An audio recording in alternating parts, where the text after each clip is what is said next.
When we look at the pattern of our life on earth, when we look at the pilgrimage that we have passed through, we will see that there is a certain pattern.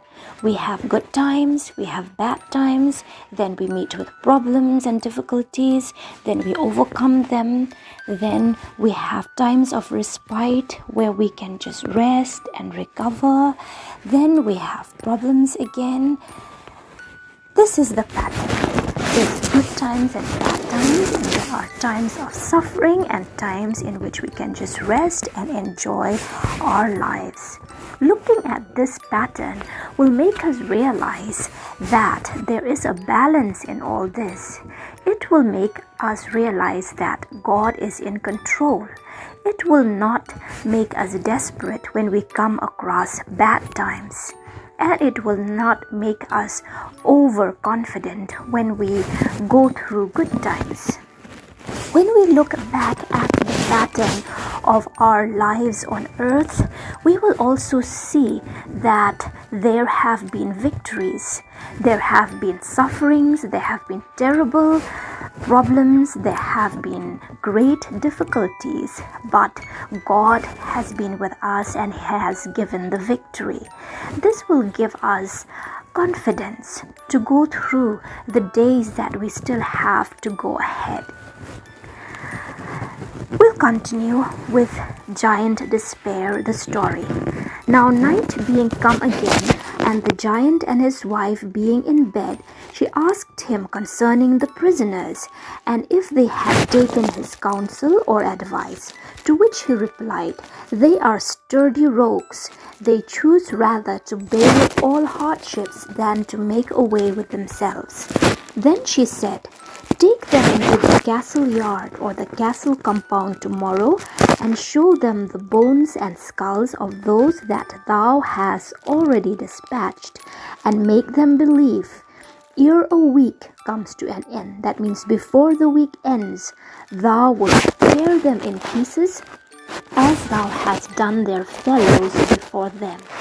Here we see that the wife of Giant Despair gave more ideas how to scare them, how to make them afraid, so that they will kill themselves and destroy their souls. When the morning came, the giant went to them again and took them into the castle yard and shewed them as his wife had bidden. These, he said, were pilgrims as you are once, and they trespassed on my grounds as you have done.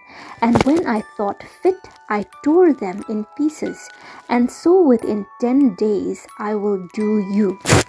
Just as Hopeful had pointed out to the victories and success of the past, so also Giant Despair pointed out to those people who have died in his hands and who were not victorious, whose souls had died and were destroyed at his hand. He told them, Get you down to your den again, and with that he beat them all the way thither. We can choose our perspective. We can look at God and His help and provision and the successes that we have had in the past, or we can look at those people who have been defeated and be depressed. We can choose our perspective. If God is with us, nothing can be against us. Christian and Hopeful lay there again in the prison all day on Saturday, in a lamentable case as before.